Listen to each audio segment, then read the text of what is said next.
Catus Maximus here. As you saw, it's a 40 volt brushless chainsaw. Works pretty decent on that old dry wood, but it was a pretty narrow cut that I was taking. Obviously, the power of saws is, especially chainsaws, is dependent on how much of the bar you got sunk into the piece of wood. If you got the bar sunk all the way, you're gonna have to go pretty slow and easy. Anyway, appreciate Badger sending me this. They had actually been badgering me a few times. So, about some of their smaller saws, and I'd been kind of replying. If I'm going to test it, I at least want to have the 16-inch saw, which is quote-unquote their big saw. $159 on Amazon. They've sent out dozens of these things. Badger seems to have just come out of nowhere just within the last 3 years or so. They've probably been around longer than that, but they really just got heavy into the social media marketing and sent out a ton of saws. There's a lot of videos on this saw. There's one video where somebody got to cut out quite a bit doing full bar cuts, but it looked like he was pressing it pretty hard. And just trying to get the critical information early in this video, such as the 4 amp hour 40 volt battery. It's a true 36 volt reasonable capacity battery, but for the cheap price, and this is one of my criticisms, they should charge $200 and include a much better. This is a 1 amp charger against a 4 amp hour battery, and if you run this till empty, it's going to take more than 4 hours. It's not 100% efficient. Just talking like a 5-hour charge on an empty battery. Ouch. Charge a little bit more, at least on like many of these overseas manufacturers. At least they have available selection. They actually have a 5 amp hour available, and they have a 5 amp charger. So they actually make rapid chargers and really big capacity batteries, and I think they should just ship the saw with it. It's a nice saw, but they're trying to really hit a price point. So what they do is put on, give you a compromised battery, their cheapest charger, and not the world's best chain. Let's try to zoom in on this. I don't know if my camera will cooperate here. So there's a look at one of the teeth on the... Come on, camera. There we go. One of the teeth on the chain. It's not super great. It feels reasonably sharp. But I only took 3 cuts in that piece of wood, and it seemed to be slowing down just by the 3rd cut. Part of what else they cheese out on. Of course, one thing to make note of about these electric saws is because gasoline has a tremendous amount of power, so gas-powered chainsaws can be very powerful. There's 33 kilowatts of energy, potential energy, in a gallon of gas, according to the United States Environmental Protection Agency, surprisingly enough. Huge amount of power. But these brushless saws are getting pretty decent. I'll be doing a teardown at the end of the video. The battery is has a 10-channel balancer, so the battery is has a balance charger built in, so at least it ought to be decent design. It's a reasonable design inside with actually a surprisingly large outboard brushless motor. Proper kickback safety, so both has an electronic lockout as well as a mechanical brake against the motor. So standard 1/2-inch 2-bolt, which is just the design that you want.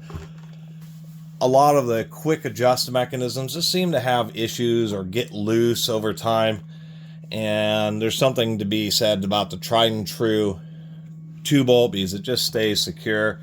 Using a little slot head here to adjust the chain tension is just no problem. Really is a non-issue. So I actually kind of like this design. And of course, you can always replace the bar, but since it's a thin .043 gauge bar, this bar is... I'm going to pull the battery out for extra safety. It is a chainsaw after all. The bar... It's not the world's stiffest bar. It's going to have some kind of alloy steel for abrasion resistance, but I'm sure it's not, AR 500 steel or anything like that.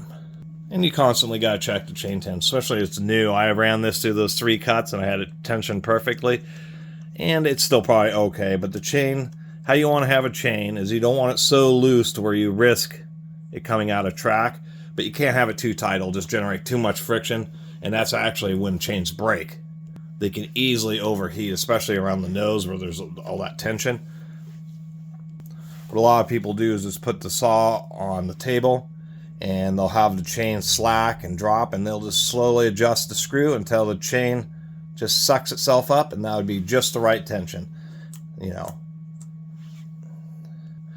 And as you use the saw, you're going to constantly work with that. A lot of people don't know, but these little holes at the end of chainsaw bars are for you to take like a little oil nipple or grease nipple and just add a little bit of extra lubricant. Even though oil does run around the chain, it is automatic oiling. As the motor turns, it actually has a little pump which injects oil into a hole into the track of the bar. As we'll see in the teardown, oil reservoir is really designed for horizontal cutting, or excuse me, vertical cutting.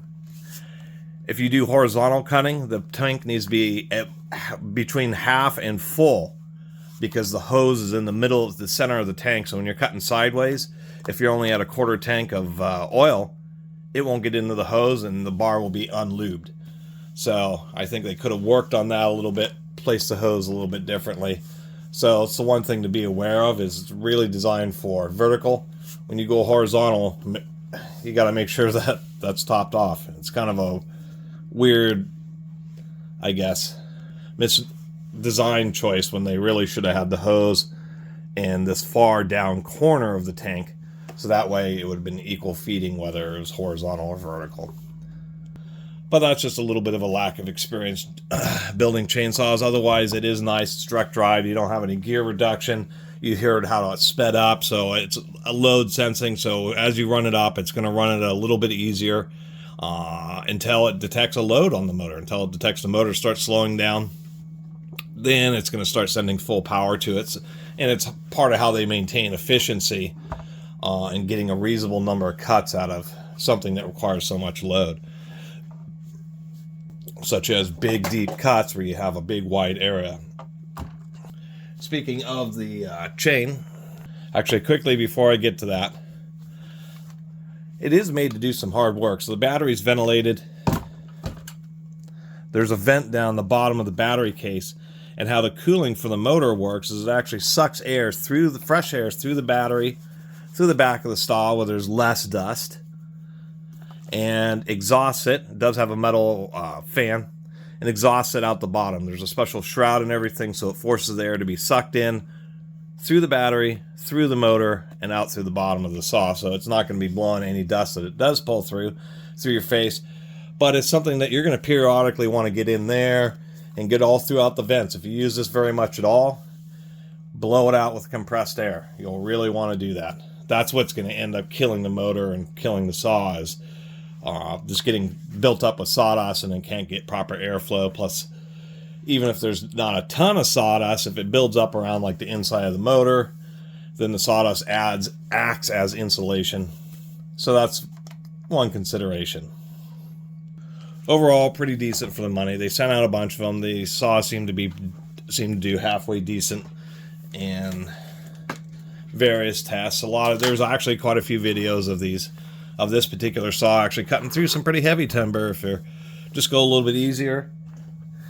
And one thing is it's a 3/8 pitch, so that's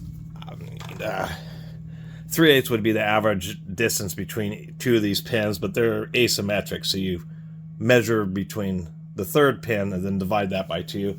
So it's a 3/8 pitch, with super common 56 link, but they have the bar kind of sticking out kind of far. 0.043, so that's the thickness of this track, or the thickness of the little metal tab. It's a little not quite as easy to find. The easiest chains I've been able to find is almost there. It's the same thing for a steel. It's 3/8, 43. Happens to be one link shorter, a 55. Also, after you've basically worn out the chain that it comes with, you're going to be happier with the performance of the saw if you get, a much more proper chain, a high quality chain. Should also be of note that if we look, there's only one metal tab there, so this is what's known as a more aggressive chain, but it is a higher kickback chain. This green chain here, known as low kickback chain, has a special kind of feature. And they, since these electric saws, especially the cheaper ones, are just homeowners dealing with cleaning up after a storm or an old dead tree or something like that, there's a lot more inexperienced people who are going to be buying a Badger saw, electric chainsaw, than going to be buying, you know, whatever a 16-inch bar steel would cost, or Husqvarna. Is this chain oh, it's upside down. Well, anyway, you can still see it. An anti-kickback chain has both the depth tooth, that's the little thing in front of the cutting tooth, but you can see it has this second piece in there, and that helps prevent the chain from grabbing too hard and causing the bar to jump up out of the cut. Well, that's what a kickback is the saw can either go backwards or it can go up. And that extra little tab dramatically can reduce the likelihood of that kind of kickback from happening, and they should include that type of chain. But of course, it's more expensive to have an anti-kickback chain. Anti-kickback chains also cut just about as fast because that extra wide depth tooth helps clear out chips a little bit better, and so there's less time spent running over sawdust. And even though they don't take quite as aggressive of a cut, many times they are just about as fast, with the extra added safety. Adjusting, it comes with just a traditional chainsaw wrench. You ever see one of these weird little wrenches at a garage sale or a junk store? That's what they are. They're chainsaw wrenches. And I'm glad they stuck with a standard of 1/2 inch rather than, you know, going some funky metric size. There is an aluminum block that it mounts to. It goes fairly deep into the case, but it's not as heavy. You know, it's not once again, not a steel or something. But it's reasonable quality, and you can certainly put a different bar on this. If you put a 50 thousandths an 050 gauge bar, you'll have a little wider chain. You'll have to go much easier on the saw. The thin chain means less load. Did want to point out that they do have proper steel inserts, and I wanted to pop the bar off of here. I'll have to brush this out. Something other people don't maybe point out so much is that there's a huge, I mean, across the whole thing there's almost an inch of entire adjustment range, which is surprising even to me that they have that much adjustment range. When you have, once again, that much adjustment range, if it comes with 56 tooth, you can get away with a 55, and I'm actually going to double check that right now, because that just makes it easier if you can just find, like me, find 55 links. This is the oil pump section right here. You just remove this E-clip, pop the drive gear. Chains tend to run towards the inside of these drive cogs, and like this one, it's designed for you to pop the E-clip. If it gets really worn, you flip over the drive cog and get a whole new life out of it. And once again, I should zoom in here. We can see that they do have a proper kind of oil seal against the bar for the oil feed. So indeed, all metal construction, except for they don't have felling teeth, and that just allows you to just poke into the side of a piece of material and then pivot off those teeth to make cutting easier. And I just don't know why some of these manufacturers don't include it. It's just a simple piece of stamped sheet metal.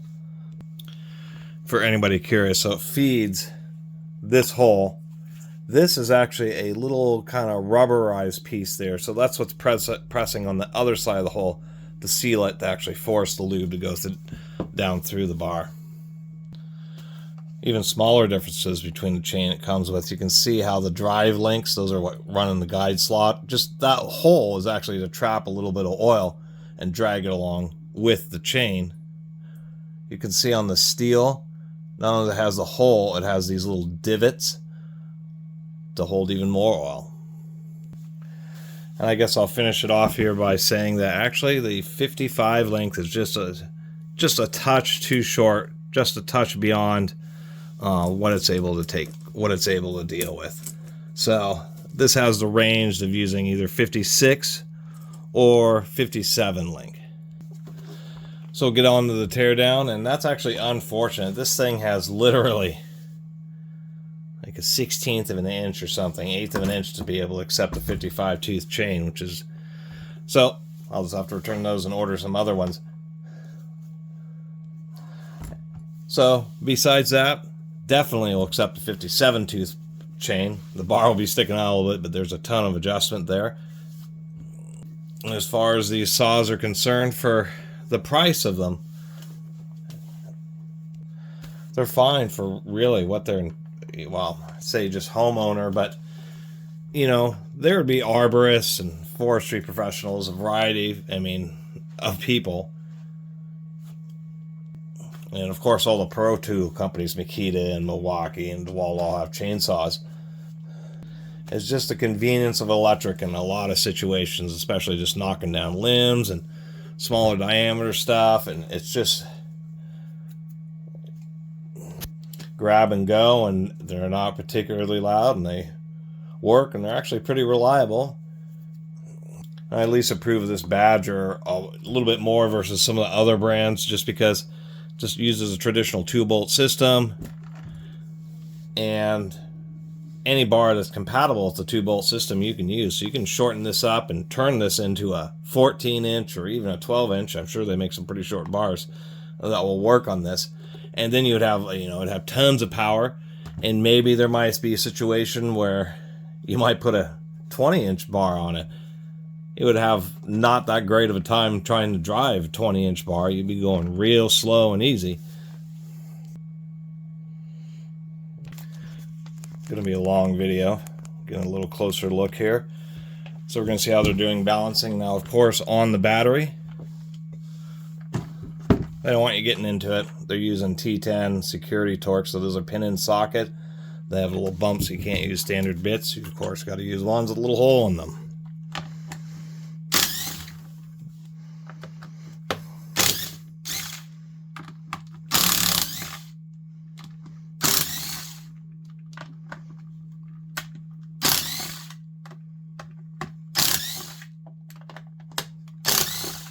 I usually hand torque screws back in, but I like using a tool like this to get them out. I don't know if these are all the same length. You always keep them organized until you know that they're all the same length. Kind of long screws, but this battery, usually they're from the top and bottom screwed together. Appears that all these screws are the same length. This one happens to be the two sides. Did have to cut that sticker. Whoop.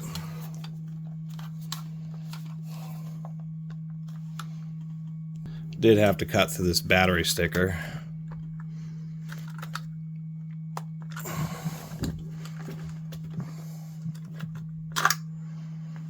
Wow. There's this side, polycarbonate plus ABS, so that's halfway decent. We can already see these two little wires and this little strange colored thing. That's the thermal sensor. All the batteries are in a carriage. Usually these are one piece, but interestingly enough, this whole catch system here is a little two-piece design. And yes, so as with many of the other Chinese products I reviewed, they're doing everything on the battery itself. It's a lot cheaper for them just to have more dumb chargers that just sense when the current drops, is quit sending power, and all the balancing and everything else, overload protection, etc., is all being done through the battery. And this is a surprisingly complicated control board. So what we have is we have a zillion terminals. They're actually trying to do a fair amount of balancing here. They're trying to do a pretty good job. I'm trying to figure out. So there's 20 cells in here, and this is a 10-channel balance controller on the battery. That's a lot of channels. So what it's doing is there's 20 batteries in here, and so it's balance charging them by pairs. And we know that because we have battery main there, battery or main negative there, main positive there, and then all these junctions, you can see B2, B4, it's actually B1, 2, and it jumps back and forth all the way up to B9. And of course the final voltage is, it's a common ground, and then what we have is we have those 9 plus the final positive. So it's the difference between this one and this one, this one and this one is how it works, and giving you 10 channels. Quite a few wires, which is kind of interesting to make the little delayed LED gauge work. A couple microcontrollers on it to deal with all those channels. And we actually do have a name here. It is... You can barely even read that. I can barely even read that. Sunseekerpower.com is who they're sourcing these batteries from. So anyway, that's the look inside the battery. At least it's padded, framed, with a halfway decent polycarbonate case. We can also, one last thing, you can see how shiny this circuit board is. It's known as conformal coating. It's just a plastic spray that prevents condensation and water from actually touching the metal components, causing corrosion. So at least they did put a coating on the circuit board too, knowing that this is really, and it's not rated for rain or any degree of water resistance. Nonetheless, chainsaws are outdoor tools, and it's good to see that. So at least the battery's pretty decent, and is actually probably not a very cheap 10-channel controller on there. Oh, I almost forgot, for the people who want to know, this is what we got for the battery. 2.0 amp hour, and of course it's a series parallel, being 20 batteries in there. That's how they're getting the 4 amp hour. There's our little internal serial number sticker.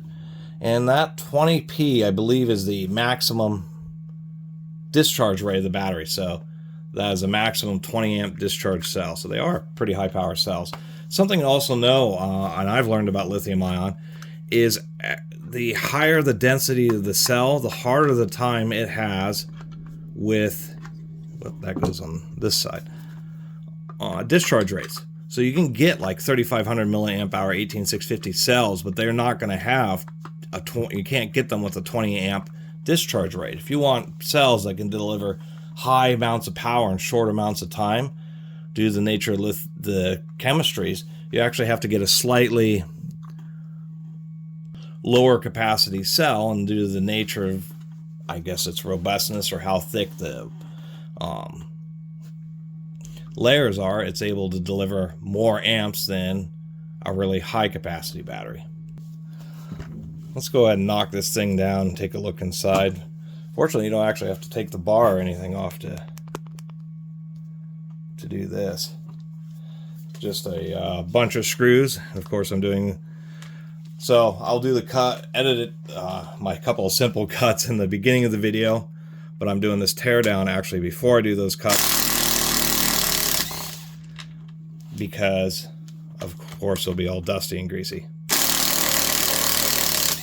And by the way, if somebody didn't know that, because you got to have continuous oiling of the bar, chainsaws are just greasy, oily tools. It's just what you have to deal with. Kind of the nature of the beast. Pull off the fill cap. It does have a little seal. We have a little window so you can see how much bar oil you have.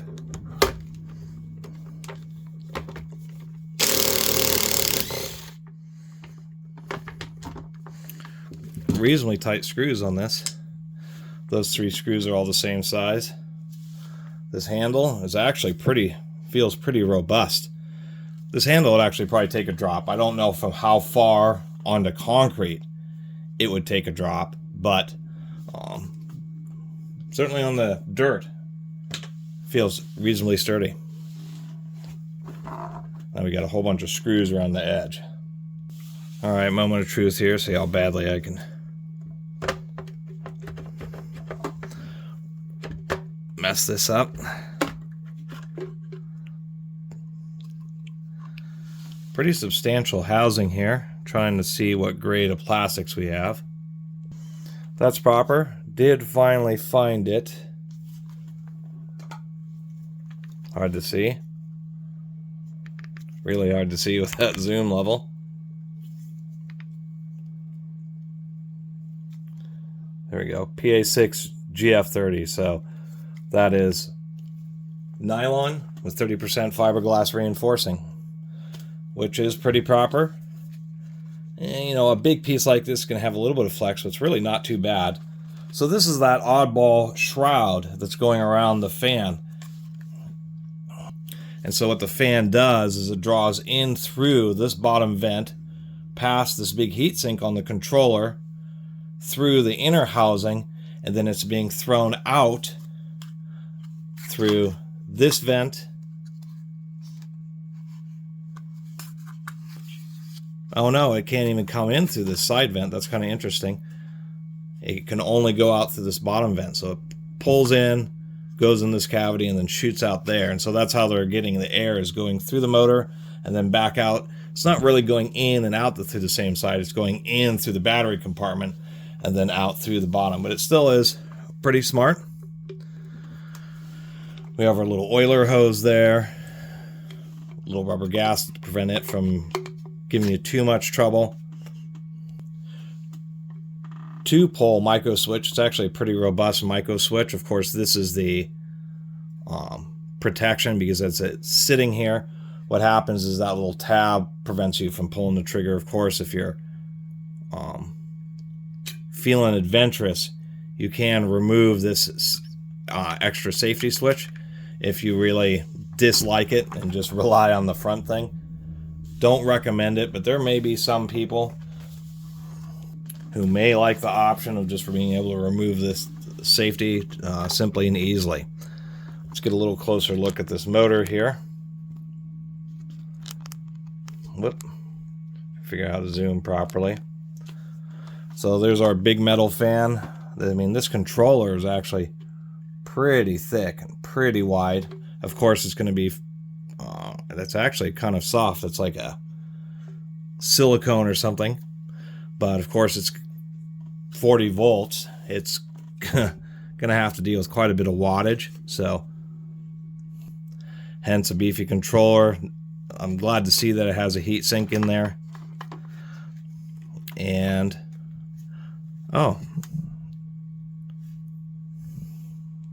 which makes sense. I'm just so used to seeing brushless motors. We have the windings and then the motor goes in. This is known as an outboard type brushless motor.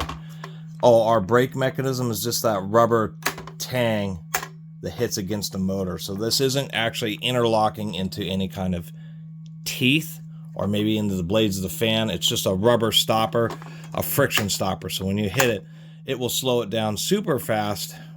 But I am incorrect in thinking that it would mechanically stop the chain instantly because, of course, it's a friction type system. Nonetheless, an outboard motor. So we can see the coils are on the inside and the motor is rotating. And then, although they're still driving the chain like a center shaft motor. So it's kind of an interesting type of system. And I'm not exactly sure what would be the advantage, although it's probably because it's a little outboard motors are a little bit more compact because the windings can all be put into a post mounted like on the side of the frame, just like this one is, and all the windings are more internalized and are probably just a little bit better protected. It may have something to do with the power and torque ratio or just the nature of, you know, chainsaws.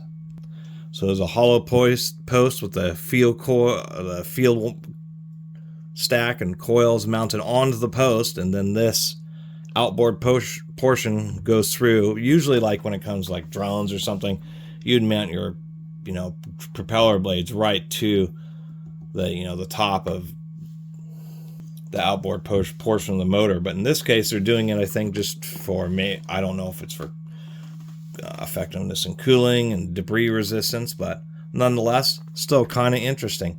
And of course, this is the micro switch. So what you have is that activates the micro switch and of course engages the brake, and that's your safety.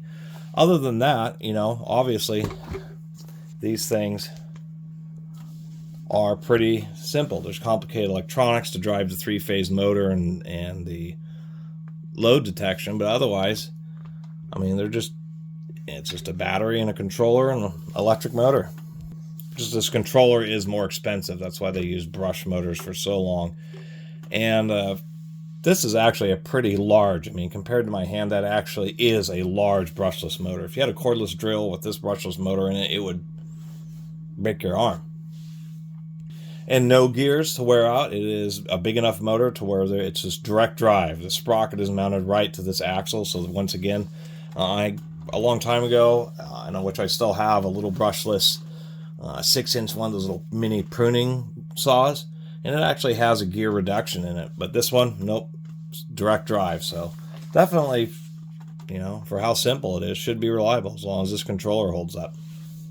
Probably the kind of thing where if you use it a lot, it's so easy to take apart. Just pop off that ring handle and then knock out 9 screws and you can just pop the case open. Super simple, and you can blow it out and clean everything.